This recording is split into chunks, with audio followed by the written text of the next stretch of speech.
ये इस मुल्क को हकीकी तौर पे आजाद करने की जहाद है। कायदे आजम ने हमें अंग्रेज से आजादी दिलवाई, और जिस तरह कायदे आजम ने इसके बावजूद कि उनको पता था कि वो ज्यादा देर जिंदा नहीं रहेंगे, कैंसर थी उनको, लेकिन उन्होंने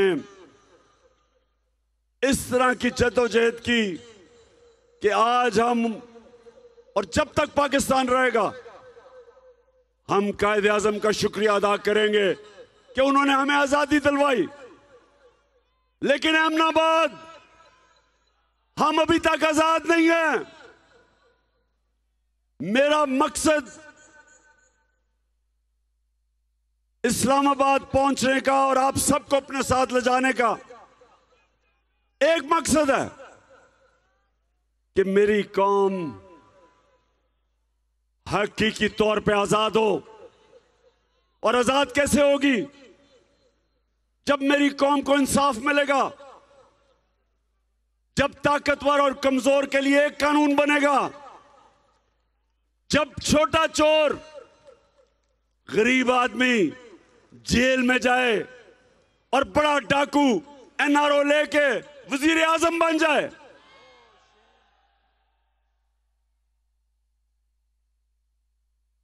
जेलों में जाके देखे, आपको सिर्फ गरीब लोग नजर आएंगे। क्या यहां सिर्फ गरीब चोरी करता है? गरीब की चोरी क्या है? वो कितनी चोरी कर लेगा? वो साइकिल चोरी कर लेगा, मोटरसाइकिल कर लेगा, ज्यादा ही बड़ा चोर हो तो गाड़ी चोरी कर लेगा।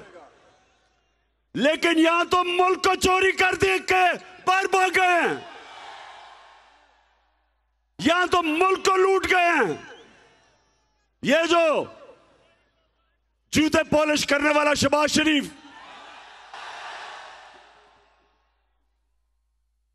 16 अरब रुपए की एफआईए के अंदर चोरी पकड़ी गई। 1600 करोड़ रुपया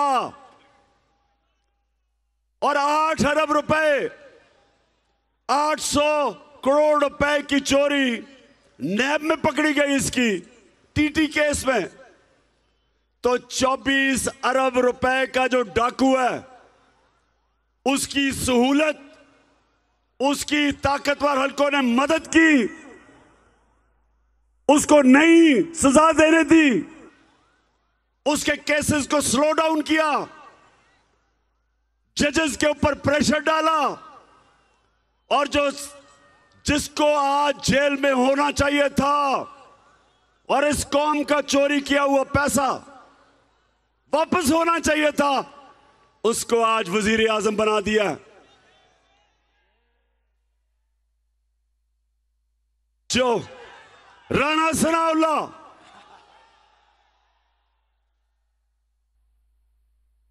अठारह कत्ल इसने आबिद शेर अली का बाप जो नून लीग में, उसने कहा 18 कत्ल किए हैं इसने। लोग कहते हैं उससे भी ज्यादा इसने कत्ल किए हैं, जमीनों पे कब्जे किए हैं। सबसे बड़ा जुराइम पेशा आदमी, उसको इंटीरियर मिनिस्टर बना दिया। मॉडल टाउन में दिन दिहाड़े 14 लोगों का कत्ल किया इसने। ये वो जाके इंटीरियर मिनिस्टर बन गया। और जिसको फाइनेंस मिनिस्टर बनाया, जो फाइनेंस मिनिस्टर है इसहाक डार, इसने मैजिस्ट्रेट के सामने एक स्टेटमेंट दी है कि मैं शरीफ खानदान के लिए पैसा चोरी करके मुल्क से बाहर भेजता था, मनी लॉन्ड्रिंग करता था। खुद इसने लिख के दिया है। और वो जो भगौड़ा नवाज शरीफ सजायाफ्ता है, उसको अदालतों ने 2 साल की तफ्तीश के बाद सजा दी। और ये नवाज शरीफ जो JIT बनी थी, जिसने तफ्तीश करके इसको सजा दिलवाई, उसमें सारे इदारे बैठे हुए थे, 2 ब्रिगेडियर भी बैठे हुए थे जिन्होंने तफ्तीश की। तब इस भगौड़े को सजा मिली। और 4 लंदन के सबसे महंगे इलाके के अंदर जो फ्लैट थे, जो मरियम के नाम पे थे। अफसोस इस मुल्क की बदकिस्मती कि उसने, जज ने बरी कर दिया कि जी उसे कहता साबित करो उनके फ्लैट हैं। साबित क्या करते? नवाज शरीफ ने खुद असेंबली में कहा कि ये हमारे हैं। उसके बेटे हुसैन शरीफ ने कहा अल्हम्दुलिल्लाह ये मरियम के फ्लैट हैं।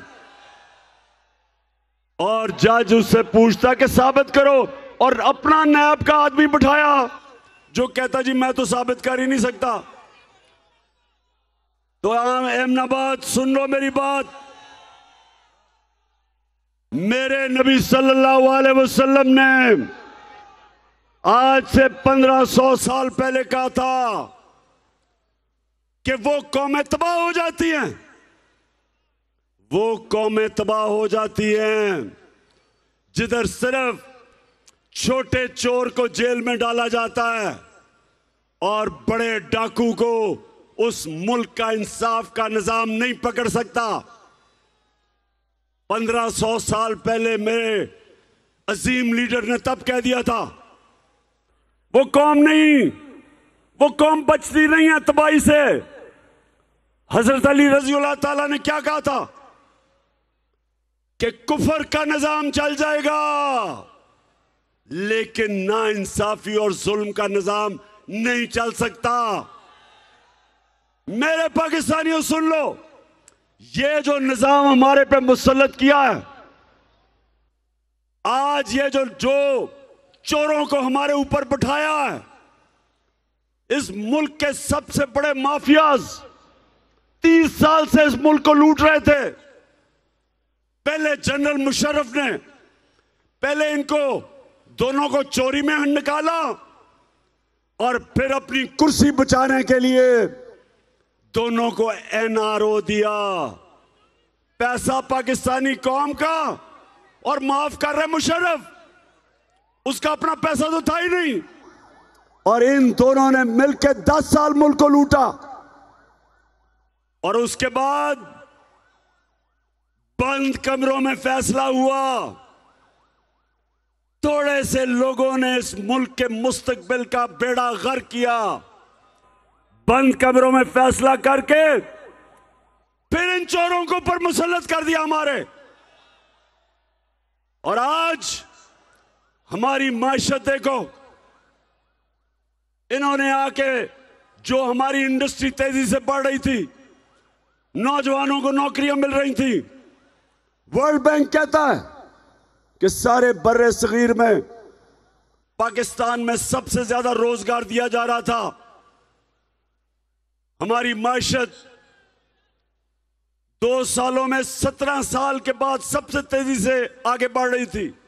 कोरोना के बावजूद हमारे किसानों के पास कभी इतना पैसा ही नहीं आया जो हमारे आखिरी 2 सालों में आया। फसलों की कीमत मिली, उन्होंने अपनी जमीन पे लगाई, 4 हमारी फसलों की रिकॉर्ड पैदावार हुई। मुल्क खुशहाली की तरफ जा रहा था, सबसे ज्यादा टैक्स इकट्ठा किया, रिकॉर्ड एक्सपोर्ट्स की। इस मुल्क में बैरून मुल्क पाकिस्तानियों ने सबसे ज्यादा पैसा $31 अरब भेजा। तो मुल्क तो ऊपर जा रहा था, बैरूनी साजिश हुई उनके साथ। और बैरूनी साजिश याद रखो कभी कामयाब नहीं होती जब तक अंदर सहूलतकार ना हो, जब तक अंदर मीर जाफर और मीर सादिक ना हो, कोई साजिश कामयाब नहीं होती। बंद कमरे में फैसले किए गए, मुल्क के मुस्तकबिल से खेला गया, चोरों को ऊपर मुसल्लत किया गया। और जब देख रहे हैं कि अवाम रिजेक्ट कर रही है इन चोरों को, 35 इलेक्शन हुए, 37 इलेक्शन हुए पिछले 6 महीने में। 37 बाय इलेक्शन हुए हैं जब से हमारी हुकूमत को हटाया है। 29 तहरीक इंसाफ ने जीते हैं।